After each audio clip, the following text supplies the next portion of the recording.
মুহাম্মাদ ওয়া আলা আলি সাইয়্যিদিনা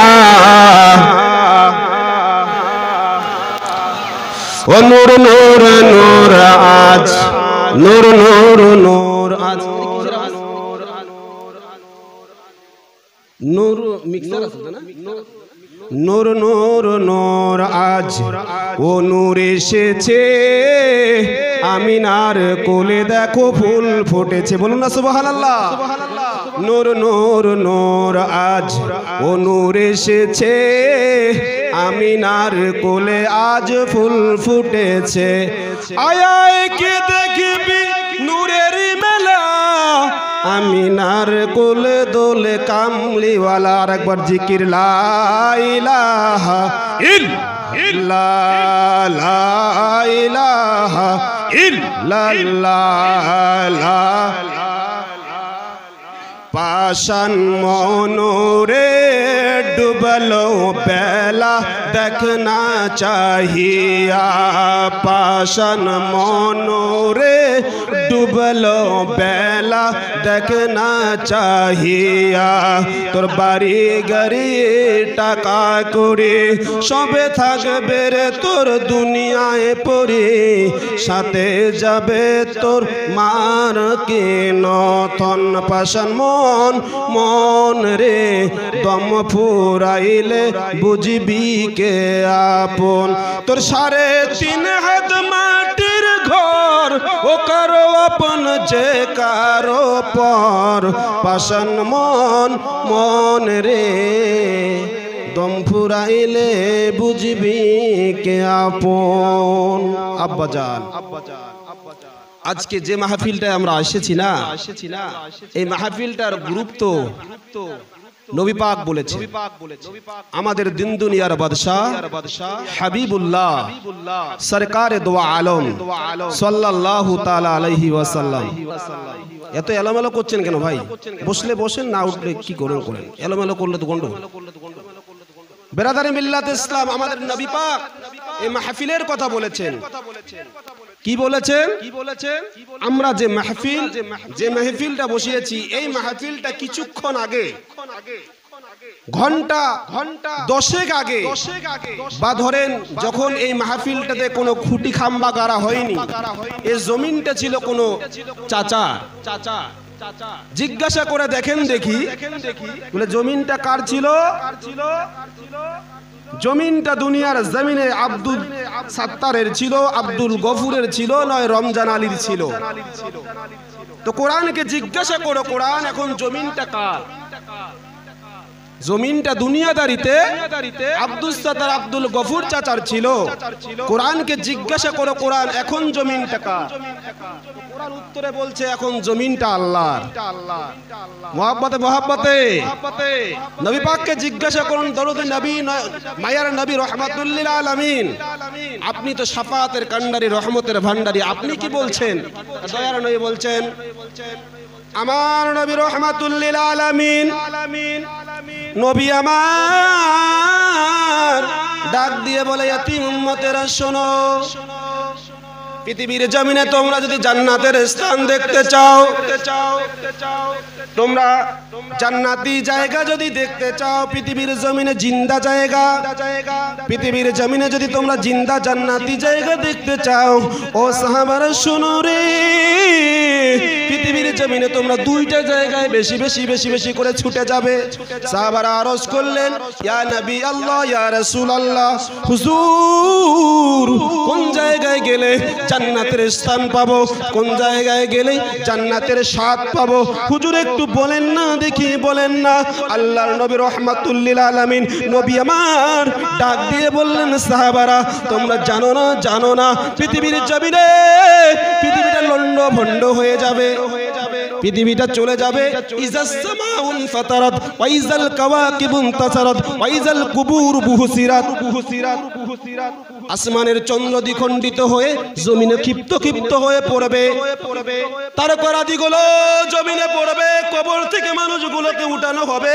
ওয়া ইজাল কুবুর বুহসিরাত, কবর থেকে মানুষগুলোকে উঠানো হবে। বান্দারে আমি সব লন্ড ভন্ড করে দেব। পৃথিবীর জমিনে কুল্লু মান আলাইহা ফান, সমস্ত কিছু ধ্বংস হয়ে যাবে। ও বান্দা, পৃথিবীর জমিনে একটা জায়গা, আরেকটা জায়গা, একটা হচ্ছে আমার ঘর, আমার ঘর, আমার ঘর, সেটা হচ্ছে মসজিদ ঘর। মানুষ রে, পৃথিবীর জমিনে কোনো যদি তোমার হৃদয়ে শান্তি না লাগে, তোর হৃদয়টা অশান্ত হয়, ও পৃথিবীর মানুষ, ভালো করে উজুটা করে নে, গোসলটা করে নে, উজু কর, সুরমা লাগা, আতর লাগা, খুশবু লাগা, আর সুবহানাল্লাহ আলহামদুলিল্লাহ বলতে বলতে আমার ঘরে প্রবেশ কর, মসজিদ ঘরে চলে যা। ও বান্দা, আমি তোর অশান্ত হৃদয়কে আমি দয়াল আল্লাহ শান্তি করে দেব। পৃথিবীর জমিন থেকে মানুষ আমার নবীকে যদি বলে রহমাতুল লিল আলামিন, ও দয়ার নবী, মায়ার নবী, রহমাতুল লিল আলামিন নবী আমার, ও নবী গো আর কোনটা জায়গায় যাব? আল্লাহর নবী বললেন, তোমরা কি জানো না? জানো না? আল মাদ্রাসা তো বাইতি, মাদ্রাসাটা হচ্ছে আমার ঘর। কোন মানুষ যদি অন্ধ থাকে, চোখ থাকতেও অন্ধ, অর্থাৎ পেপার দেয় পড়তে পারে না, পুস্তক দেয় পড়তে পারে না, লেটার দেয় পড়তে পারে না, অ্যাপ্লিকেশন দেয় পড়তে পারে না, দরখাস্ত দেয় পড়তে পারে না, মা মোবাইলে ফোন লাগাতে দেয়, ছেলে পারে না। আল্লাহর নবী রহমাতুল লিল আলামিন জগৎগুরু হাবিবুল্লাহ সরকারে দু আলম কথা দিয়েছেন, সরকারে দু আলম কথা দিয়েছেন, পৃথিবীর জমিনে কোনো মানুষ যদি অন্ধ থাকে, স্কুলে যাবে তো দুনিয়ার চক্ষু খুলবে, স্কুলে যাবে দুনিয়ার চক্ষু খুলবে, ইউনিভার্সিটিতে পড়বে দুনিয়ার চক্ষু খুলবে, ও সে যদি বিশ্ববিদ্যালয়ে যায় দুনিয়ার চক্ষু খুলবে। ও পৃথিবীর মানুষ রে, তোরা যদি দুনিয়ার চক্ষু কেন আখিরাতের শান্তি পেতে চাও, আখিরাতের চক্ষুটা খোলাতে চাও, এ দুনিয়ার মানুষ, তোরা বেশি বেশি বেশি বেশি করে আমার ঘরে হাজিরি দে। কার ঘরে? আরে মসজিদ ছিল কাঁচা, ইমানদার ছিল পাকা। ছিল না? আজ থেকে 30 বছর। হ্যালো, আমি অনুরোধ করব, মায়েদের যে বসার ব্যবস্থা করা রয়েছে ওখানে পর্দা লাগা আছে। আপনারা দোকানে খামারে না থেকে মায়েদের বসার সুন্দর ব্যবস্থা রয়েছে। আব্বাজানেরা আপনারা একটু দুহের কাঠ বাণী করে বসুন, সুন্দর ব্যবস্থা করছে আপনাদের জন্য। আসুন একটু।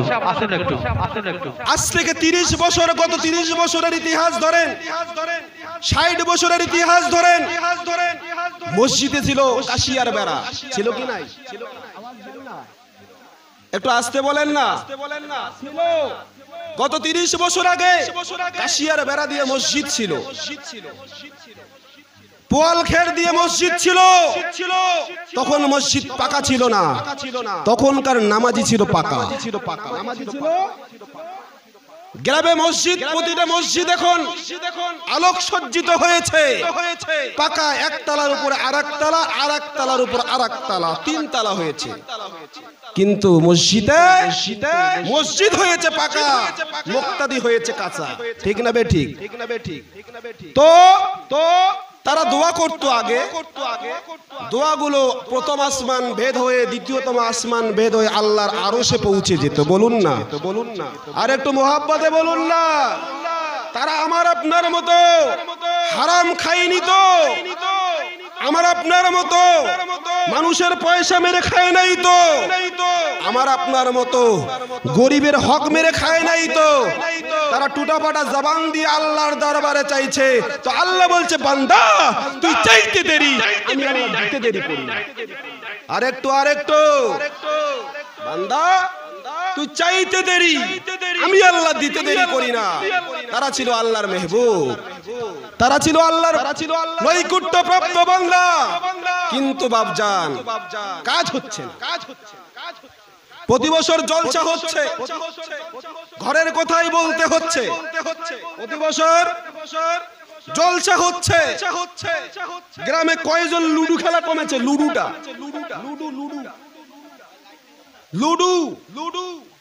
আমার যে ছেলেটা, যে ভাইটা যাকে স্কুল কলেজে যাওয়ার কথা ছিল, যাকে মাদ্রাসা বক্তব্যে যাওয়ার কথা ছিল, সে ঘরে বসে সে করছে ফ্রি ফায়ার খেলছে। কি খেলছে? ফ্রি ফায়ার খেলছে। যে ছেলেটা স্কুলে যাওয়ার কথা ছিল সে ছেলেটা খেলছে পাবজি। তো সমাজ যাচ্ছে অবনতির দিকে, শিক্ষা যাচ্ছে অবনতির দিকে। আগের যুগে শিক্ষা কম থাকলেও, আগের যুগে ইসলামের জ্ঞান কম থাকলেও ঈমানটা ছিল পাকা। বলুন না সুবহানাল্লাহ। কিন্তু সবে আছে, শিক্ষা মুসলমানের ঘরে আছে। যদিও হাফেজ বানিয়েছি তো 2-4 বছর হেফজটা করলো, পরে কেরালা পালায়। আছে না এরকম? ধাপড়া এলাকায় অনেক হাফেজ, মাশাআল্লাহ আলহামদুলিল্লাহ অনেক হাফেজ। কুসলিবাড়ি অঞ্চলে কমপক্ষে আপনি যদি ধরেন 100 হাফেজ পাওয়া যায়। 100 হাফেজ ধোপে টেকেছে কয়টা? শয়তানের ওয়াজওয়াসা দিতে দিতে তাদেরকে জাহান্নামের নন্দন কাননে পৌঁছে দিচ্ছে। তাহলে সমাজ কোন দিকে যাচ্ছে? এজন্য কবি বলছেন বাড়ছে জনসংখ্যা, কমছে মানুষ। বাড়ছে জনসংখ্যা, কমছে মানুষ। এজন্য কবি জীবনানন্দ দাশ বলেন, বই পড়ে কিন্তু যে নাহিদায় মন, কখনো কি জ্ঞানবান পাবে জ্ঞানধর। বাবা, একজন ছেলে যদি প্রতিদিন এই শুধু বইয়ের পৃষ্ঠায় উল্টায় আর বইটা যদি মনোযোগ দিয়ে না পড়ে, জ্ঞানটা তার ভিতরে ঢুকবে কি? ডুববে কি? একটু আওয়াজ দেন না, ডুববে? এজন্য কবি আরো বলেন, প্রদীপে না দিয়ে তেল বাতি যদি জ্বালো, আরে সে প্রদীপ কি কখনো দিয়ে থাকে আলো? আপনার বাতিতে তেলে নাই, আপনি শুধু আগুন লাগান, কাজ হবে? আমি বলতে চাইছি এই কথাটা, ভিতরে যদি আপনার মাল না থাকে, বাহিরের মালের 1 পয়সাও মূল্য নাই। আছে আছে আছে আছে আছে। একজন লোক 1000 কুইন্টাল মুড়ি নিয়ে যাচ্ছে, দেখতে 1000 কুইন্টাল, অনেক বেশি। 1000 কুইন্টাল মুড়ি তো কয়েক গাড়ি হবে, কয়েক গাড়ি হবে। আর একজন নিয়ে যাচ্ছে সোনা। সোনা কি দেখা যাচ্ছে? সোনা দেখা যায়? সোনা নিয়ে যাচ্ছে, যদি 1 কোটি তো অনেক টাকা দাম। তো আমি বলতে চাইছি, মানুষকে মানুষের মতো যদি হয় তাহলেই আমার আপনার কাজ হবে। আমি আর এদিকে বলছি না, আমি সামনের দিকে বাড়ছি, আপনাদের আমি অবগত করতে চাই। আমি এক জায়গায় ছেড়েছি প্রথম দিকে, আল্লাহর নবী রাহমাতুল লিল আলামিন নবী আমার বলেন, ও উম্মতিরা শুনো,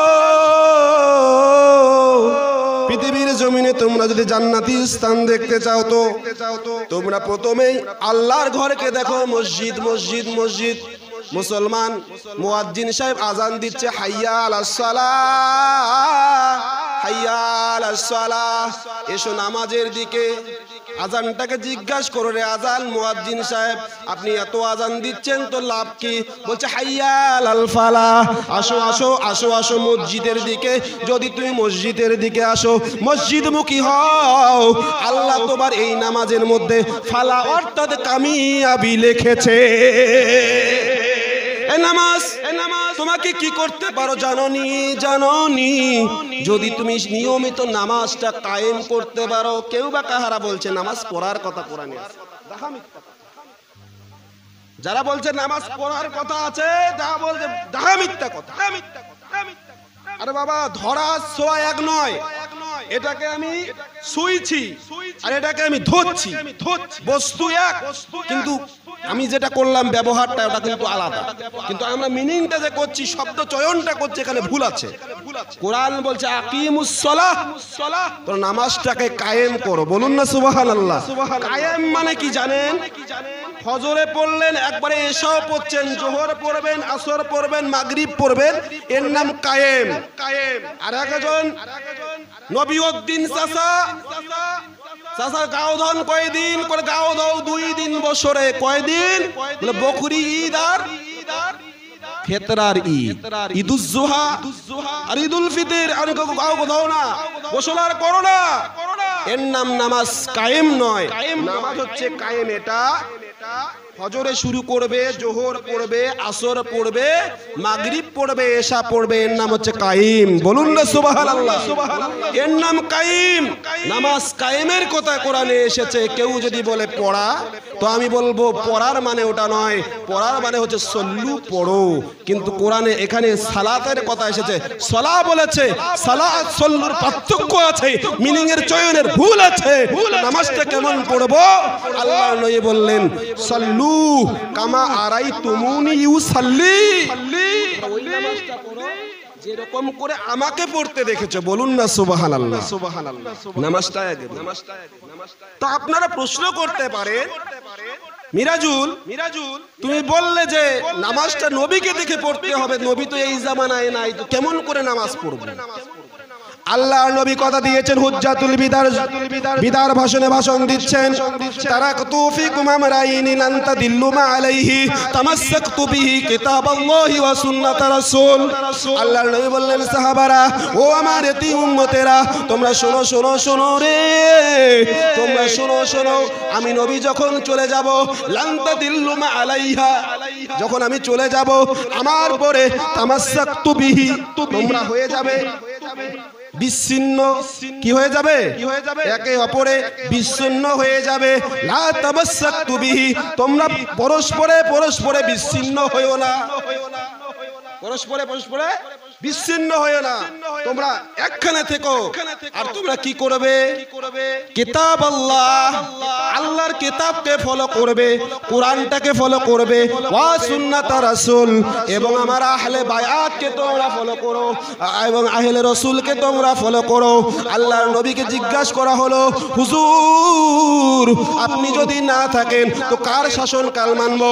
আল্লাহর নবী কথা দিয়েছেন, ও আমার উম্মতেরা, তোমরা যদি আমার শাসনকাল না পাও, তোমরা কি করবে? তোমরা খোলাফায়ে রাশিদদের শাসনকাল মানবে। খোলাফায়ে রাশিদদের যদি না পাও, আইম্মায়ে মুজতাহিদিনদের পদ মানবে। তাও যদি না পাও, তাবে তাবেঈনদের পদ মানবে। তাও যদি না পাও, খোলাফায়ে রাশিদিনদের পদ মানবে। তাও যদি না পাও, বিশ্বের জমিনে ওলি আউলিয়া গৌস কুতুব আবদাল দরবেশদের ওই নামাজটা দেখে ওই নামাজটাই তোমরা আদায় করবে। এখন তো অনেক ফিতনা এসেছে, একটা ফিতনার কথা বলি, কোনো ভয় নাই। আমি নিজে ভয় না করি, তা আপনারা কি ভয় করেন? আমার মগ মারিয়ে তোমার কি করি? কিছু লাভ নাই, কোনো লাভ নাই, কোনো লাভ নাই। এটা যার জন্য এসেছে সে আমাদের নয়, এটা যার জন্য এসেছে সে আমাদের নয়। অনেকে থাকতে পারেন, এটা কি বলে আমরা যার মাযহাবটা মানি না, উনার মাযহাবটা 16 আনা মুসলমান মানে। বলুন না, আরে মোহাব্বতে আকীদার বয়ান শুনুন, আকীদার বয়ান, আমি আকীদার বয়ান আপনাদের শোনাবো। তাই বলে নামাজকে খারাপ বলবো না, কোনো দলকেও গালি দেব। মগজটা ধলাই করে ব্রেনে রাখেন, যদি বুঝতে অসুবিধা হয় আমার সঙ্গে কথা বলে। আমি আপনাদের চোখ রাঙানো শুনবো না, আমি আপনাদের চৌখো রাঙাবো না। যা হবে ভালোবাসাই হবে। বলুন না সুবহানাল্লাহ। যা হবে আমার ঘরের ছেলেটা আর আমার ঘরের ভাইটা, আজ থেকে আব্দুল সাত্তার চাচা বয়স হয়েছে 100 বছর, তিনি চলে গেছেন। ওর চাচা আব্দুল গফুর চলে গেছেন 100 বছর। তার ভাই আব্দুল মালেক চলে গেছে 60 বছর। তার ভাই আব্দুল কুদ্দুস চলে গেছে 50 বছর। উদাহরণ চলে গেল। তো আজকে তুমি সলিমউদ্দিন বলছে বাপ দাদার ধর্ম মানা যাবে না, বাপ দাদার ধর্ম ইসলাম নয়। আমি উদাহরণ স্বরূপ আপনাদের বলছি, তোর বাবা কি অজ্ঞানী ছিল? তোর চাচা, তোর বাবা, তোর বড় আব্বু অজ্ঞানী ছিল। তোর বাবা মরে গেল নাবির নিচে হাত বাঁধতে বাঁধতে। বলুন না সুবহানাল্লাহ। আর একটু মহাব্বতে বলুন না সুবহানাল্লাহ। তোর বাপ তাহলে তোর জাহান্নামী হয়েছে, তোর কুল 40 করে কোনো লাভ হবে না। আমি দলিল দিব। এত মুন্সিক ডাকে ভাত খোয়ে কি লাভ? কেন ভাত খোয়াস? কেন বাপের জন্য কাঁদিস কেন? তোর বাপ তো জাহান্নামী হয়েছে। তুই এত বাৎসরিক মাহফিল করে তোর লাভ কি হচ্ছে? বলছে না হয় না হয়, তোর বাপের থেকে মুয়ে শিক্ষিত বেশি। বাপের থেকে মুই, বাপের থেকে মুই শিক্ষিত বেশি। তাহলে বাপের থেকে ছেলে শিক্ষিত হতে পারে, বাপের থেকে ছেলে শিক্ষিত হতে পারে, কিন্তু আমরা যার মাযহাব মানি না সেই মাযহাবটা বিশ্বের 16 আনা মুসলমান মানে। তিনি কে? তিনি 70 বার চরমে চক্ষে আমার মহান আল্লাহকে দেখেছেন। আরেকটু কোন পিসা নাম ধরে বলে যায় যারা ভণ্ড পীর দাবি করছে, শরীয়ত তরিকত তারা মানে না, সব সময় গাঁজা নিয়ে ব্যস্ত থাকে। গাজারা সর্বশয় নামধারী যারা মৌলবি দাবি করে, নামধারী যারা হাফিজ দাবি করে, আমি তাদেরকে বলবো তুমি একটা সেকেন্ডের জন্য আল্লাহকে রাজি করে দেখো, তাহলে ভাববো কোন মাযহাব মানবো না, ওই মাযহাবে মানবো। তুমি যদি এখানে বলো তো এখানে হাত দাও। শুধু তাই নয়, 70 বার আল্লাহকে দেখেছেন, আর আমার দয়াল হাবিবকে 100 বার চরমে চক্ষে দেখেছেন। আর একটু মহব্বতে বলুন না, তিনি কে? তিনি হচ্ছেন জামানার বড় ইমাম। মহব্বতে বলুন, জামানার বড় ইমাম। এরা বলছে না, আরে পীর কেন ধরিস রে? পীরও যেমন মুও তেমন। আরে নবী কেন মানিয়েন না গে? নবী তো বড় ভাইয়ের মতো। আসতেছে কোরআন, আসতেছে হাদিস। বলবো নোমান বিনতে সাবিত, ইমামে আজম আবু হানিফা বলছে আমি হালাক হয়ে জাহান্নামের দিকে যাচ্ছিলাম। ইমাম আবু হানিফা আমাদের মাযহাবের ইমাম। বড় কষ্ট লাগে, আমাদের ঘরের ছেলেটা আহলে হাদিস হয়ে যাচ্ছে, আমাদের ঘরের ছেলেটা অন্য দলে চলে যাচ্ছে। যে দলটার কথা বলতে গিয়ে আমি কোন দলের নাম নেব না, আপনাদের বলছি, কিন্তু আহলুল হাদিস যারা, এরা কাদিয়ানীর থেকে বেশি দুশমন। যারা আহলুল হাদিস, এরা কাদিয়ানীর থেকে বেশি দুশমন। গুলাল আহমদ কাদিয়ানীর থেকে বেশি দুশমন। কথা মাথায় রাখবেন। যদি আমি আজকে মরে যাই, 10 বছর পরে এই ঘটনাটা ঘটে, মরা যাওয়ার তো কারো সিকিউরিটি নেই। আমি যদি মরে যাই, আনেওয়ালা 10 বছর পরে ভাববেন কথাটা ঠিক ছিল। এরা আপনাদের টুপি খুলে নেবে, আপনাদের দাড়ি কেটে নেবে, আপনাকে ইহুদিদের দলে ঢুকাবে। আহলুল হাদিস, আরে আহলুল হাদিস নামটাই তো বেদাত। আহল মানে পরিবার, আর হাদিস মানে সুন্নাহ। তো তুমি হাদিস মানো, আহল মানে পরিবার, নবীর পরিবারকে মানো, তোমার নামটাই তো বেদাত। আহল মানে পরিবার, হাদিস মানে নবীর সুন্নাহ, মানে তুমি নবীর সুন্নতি পরিবারকে মানো, কিন্তু তুমি তো বলছো নবীকে আমি মানি না। তাহলে তোমার দলটার নামটাই তো ঠিক হয় নাই। ব্র্যান্ড লিখেছে স্পার্কি, প্যান্টের গায়ে লিখে দিয়েছে স্পার্কি প্যান্ট, কিন্তু প্যান্টটা যে বিক্রি হচ্ছে ব্র্যান্ডটা না, ব্র্যান্ড দিয়েছে শুধু, লেবেল লাগিয়েছে মুত্তাকি দেখা যাবে, লেবেল লাগিয়েছে মুত্তাকি দেখা যাবে, সেই দেখা যাবে না। আল্লাহ পাক বলে বান্দারে, তোর সামনটা, তোর সুরতটা আমি দেখি না বান্দা, তুই পৃথিবীর জমিনে কি করছিস আমি আল্লাহ সবে দেখছি। বলুন না সুবহানাল্লাহ। ব্র্যান্ড লাগালে হবে না, ব্র্যান্ডের সঙ্গে কাজও করতে হবে। ব্র্যান্ড লাগালে হবে না। তো আমি চাইবো আমি আপনি কি হবে ফিরে আসবো। বলে মৌলানা তাহলে এইখানে বাদলে কি ক্ষতি, আর এখানে বাদলে কি ক্ষতি? না না না, এখানে ভাগ আছে। বলে আপনাদের মতো মৌলানা ভাগ করে দিয়েছে, আপনি বোকা। কেন বোকা? আজ থেকে 1000 বছর আগে নবী হাদিসে বলেছেন। বলুন না সুবহানাল্লাহ। নবী বলেছেন আমরা যার ঘরের সন্তান না, তো আমার বাপ দাদারা হানাফি মাযহাব মানতো। বলুন না সুবহানাল্লাহ। এই হানাফি মাযহাবের ইমাম নোমান বিনতে সাবিত বলছেন আমি হালাক হয়ে জাহান্নামের দিকে যাচ্ছিলাম, কে যেন আমাকে ডাক দিল। নোমান বিনতে সাবিত ইমামে আজম আবু হানিফা রাহমাতুল্লাহ আলাইহি বলছেন আমি এক সময় আমার শিক্ষার গৌরবে আমি ফেটে যাচ্ছিলাম। মানুষ কিন্তু 2টা গরম সহ্য করতে পারে না। কয়টা? এ বাবা জোরে কও। 2টা। কয়টা? তোমরা যদি ওইটি থেকে কন না, পরিবেশটা খুব সুন্দর লাগছে, তোমরা যদি ওইটি থেকে কন, মোর আওয়াজটা খুদ হলদিবাড়ি হুজুরের মাজারের তাওয়াজ্জুদ দিয়ে এইখানে আসে, সমস্ত কিছুই হয়ে যাবে। বলুন না সুবহানাল্লাহ। আমরা তো বেশি ইলমের বহার দেখাই না। তো ইমামে আজম বলছে, আমি জাহান্নামের দিকে যাচ্ছিলাম, কে যেন আমাকে ডাক দিয়ে বলল, ইমামে আজম শোনো, তুমি তো জাহান্নামের দিকে যাচ্ছ, আমার একটা কথা শোনো। দুইটা গরম মানুষ সহ্য করতে পারে না, একটা হলো শিক্ষার গরম। মুই কি হনু রে, গ্রামের মানুষের এলাকা আছে, রং সং দেখিয়া ভাত খানু তোর, মাথা করলো মোর হক কোষের ডালি, দুঃখ করলো মোর। রং সং দেখিয়া ভাত খানু তোর, মাথা করলো মোর হক কোষের ডালি, দুঃখ করলো মোর। সবে করলো, দুঃখটা মুখে ফেলালো। সবে করছে, আমারই খাচ্ছে, আমারই পাতে চাচ্ছে, কিন্তু আমাদের এই বাস দেওয়ার ধান্দা হয় না। আওয়াজ দেন না, হয় কি হয় না? খাচ্ছে বাপের, গান গাচ্ছে চাচা, যে চাচা ইসলামের দুশমন। আমি বলতে চাইছি, মূল পয়েন্টে হাত দিচ্ছি। আর একটা গরম মানুষ সহ্য করতে পারে না, সেটা হচ্ছে পয়সার গরম। ভাইও কো চেনে না, দাদা কো চেনে না, মা কো চেনে না, বাবা কো চেনে না, কাকই চেনে না। তাই ইমামে আজম বলছে, আমি শিক্ষার গৌরবে ধ্বংস হয়ে যাই। কে যেন আমাকে ডাক দিয়ে বলছে, ইমামে আজম তোমার শিক্ষাটাকে আবার মহাল আল্লাহ পছন্দ করেছে। ও ইমামে আজম, তোমার ভিতরে যদি এই শিক্ষা থাকে, এই শিক্ষা নিয়ে তুমি জান্নাতে যেতে পারবে না। ইমামে আজম, তোমার জন্য একজন মানুষ জঙ্গলে অপেক্ষা করছে।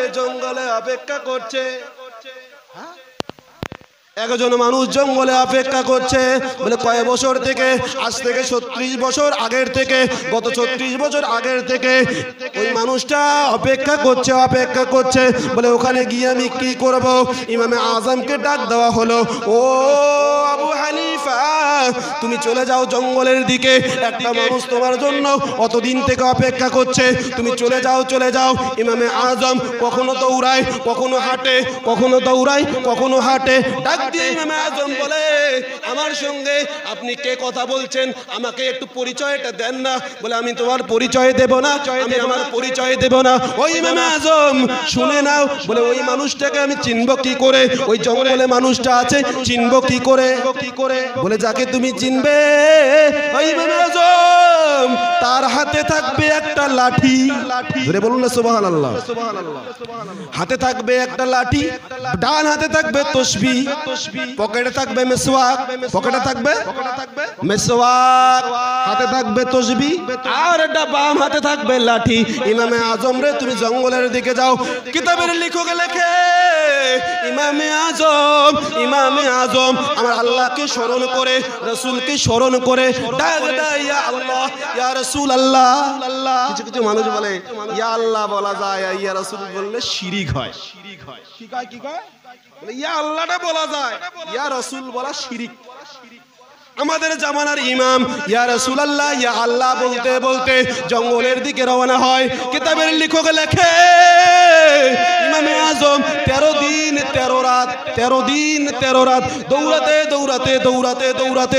দৌড়াতে জঙ্গলে তাহাজ্জুদের নামাজের সময় হয়েছে। বলুন না মুহাব্বতে, তাহাজ্জুদের নামাজের সময় হয়েছে। ইমামে আজম বলছে, না, নামাজটাকে বাদ দেওয়া যাবে। আরেকটা আওয়াজ দেন, নামাজটাকে বাদ দেওয়া যাবে, কিন্তু মাযহাবে হানাফি মানি, কিন্তু নামাজ পড়ি না, কাজ হবে। হানাফি মাযহাব মানি, কিন্তু নামাজ পড়ি না। ইমামে আজম বলছে, না, তাহাজ্জুদের নামাজের সময় হয়েছে, নামাজটা একটু পড়ি। ইমামে আজম আবু হানিফা রাহমাতুল্লাহ আলাইহি তাহাজ্জুদের নামাজের পরে আপনার হাত যখন উত্তোলন করে দিলেন, হাত উত্তোলন করতে দেরি কে যেন ডাক দেয়, ও জামানার বড় ইমাম, ইমামে আজম আবু হানিফা, তোমার জন্য যে অপেক্ষা করছে, তুমি একটু সামনের দিকে চক্ষুটা খুলে দেখো, সে তোমার কাছে হাজির হয়ে গিয়েছে। ডাক দিয়ে বলছে, আসসালামু আলাইকুম। ওয়ালাইকুমুস সালাম। আপনি কে? আপনি কে? আমি আজম বলছি, আপনি কে? আপনি কে? বলছে আপনি কে? বলছে তোমাকে সন্ধান দিয়েছে 14 দিন আগে। সন্ধান কে দিয়েছে জানো? সন্ধান দেনওয়ালা ব্যক্তিটা আমি। বলুন না সুবহানাল্লাহ। আর একটু মহব্বতে বলা যাবে না সুবহানাল্লাহ? এটা কেমন কথা রে? লোক দেখি গেলে আকাশের দিকে কথা বলে, আর সন্ধান দিয়েছেন আপনি। বলে তোমাকে বলেছে না একটা লাঠি থাকবে, একটা তসবি থাকবে, আর পকেটে থাকবে মেসওয়াক, মাথায় থাকবে পাগড়ি। দেখো তো সুরতটা মিলে কিনা? বলছে হ্যাঁ মিলছে তো। পরিচয়টা একটু দেন না। বলে পরিচয় দেব, পরিচয় দেব, পরিচয় দেব। তোমাকে একটা কাজ করতে হবে। বললো কি হুজুর, কি করতে হবে? বলে 2 রাকাত শুকরিয়া আরো নামাজ পড়ো। তাহাজ্জুদের নামাজ পড়লেন। ওই জঙ্গলের ভিতরে 2 পাগলের মিলন হয়েছে। বলুন না সুবহানাল্লাহ। কি খেলা গো! 2 পাগলের দেখা হয়েছে। বলছে 2 রাকাত নামাজ পড়ো। 2 রাকাত নামাজ পড়লেন। নামাজ পড়ে বলছে হাত তোলো। হাত তুললেন আর বললেন আল্লাহ ও রব্বুল আলামিন, আমি যা শিক্ষা গ্রহণ করেছি আল্লাহ এই শিক্ষায় আমার অহংকার দিও না। দোয়া করলেন সাল্লাল্লাহু আলাইহি ওয়াসাল্লাম।